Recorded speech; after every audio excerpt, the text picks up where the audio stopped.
ప్రతి కేసులోనూ పోలీస్ కస్టడీకి అడుగుతారు, ప్రతి కేసులోనూ పీటీ వారెంట్లు వేస్తారు.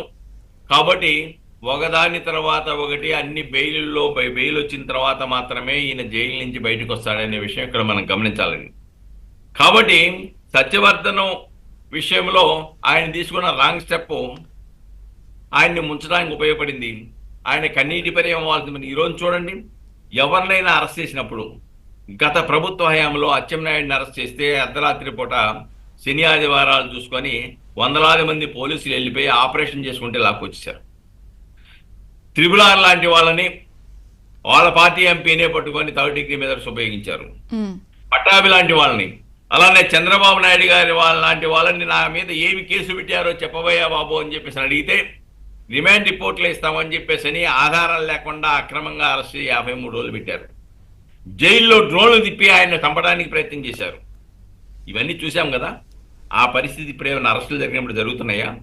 ప్రతి ఒక్కరు పోసాని దగ్గర నుంచి వంశీ దగ్గర నుంచి మొత్తానికి కూడా నీ మీద ఈ కేసులు ఉన్నాయి, ఈ కేసులు అరెస్ట్ చేస్తున్నాము, నీ న్యాయవాదులను అనుమతిస్తామన్నాము, నీకు అన్ని అవకాశాలు చట్టబద్ధంగా ఉన్నటువంటి అవకాశాలన్నీ ఉన్నాయి.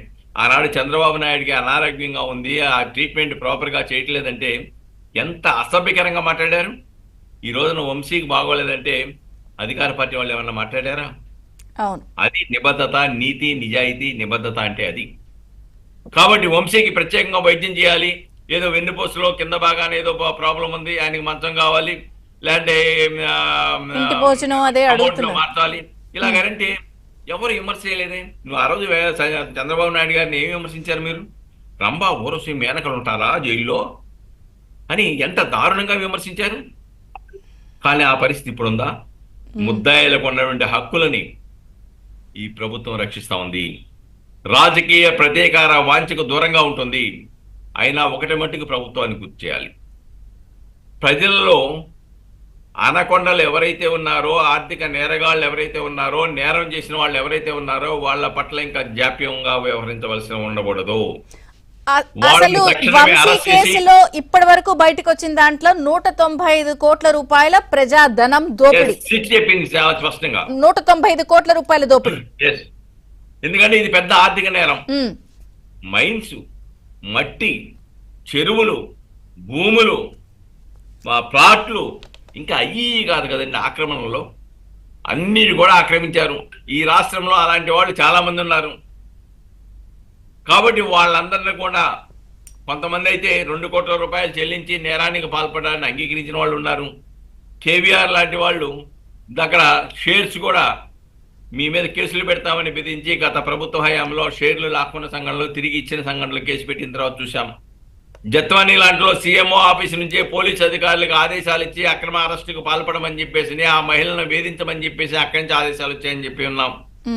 కాబట్టి కొన్ని ప్రత్యక్షంగా ప్రాథమిక సాక్ష్యాధారాలు కూడా ఉన్నాయి. అంటే సార్, ఒక రాత్రంతా సత్యవర్ధన్ ఇంట్లోనే ఉన్నా గుర్తించలేకపోవడం ఏంటి?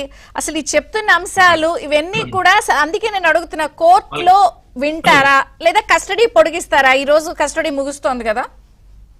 ఒకటి మేడం గారు, ఇవన్నీ సహజం. వాళ్ళకి ట్రైన్డ్, అది గుర్తులేదు, మర్చిపోయాను, తెలియదు, ఈ పదాలు ఊత పదాలు ట్రైనింగ్ ఇచ్చారు వాళ్ళకి.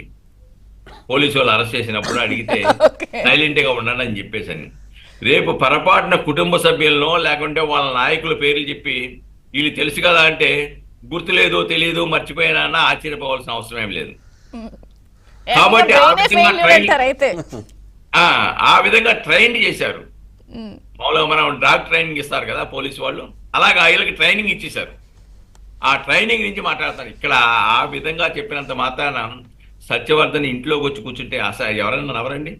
ఒక వ్యక్తి, ఒక ఎమ్మెల్యే, ఒక మాజీ ఎమ్మెల్యే, ఒక పార్టీకి నాయకుడు ఉన్న వ్యక్తి అపార్ట్మెంట్లోకి, అంత భద్రత ఉన్న అపార్ట్మెంట్లోకి వచ్చేసి నీ ప్లాట్లో పనుకొని ఉంటే ఆయన ఎవరో నువ్వు విచారించకుండా నీ ప్లాట్లో ఆశ్రయం కల్పిస్తావా? ఆయన వెళ్ళిపోయిన తర్వాత ఎవరో అని పాపం అడుగుతావా? ఎవరు తీసుకొచ్చారో వాళ్ళు నీకు తెలియదు అంటావా? ఆశాస్పదంగా లేదా? నిన్న కూడా వంశీ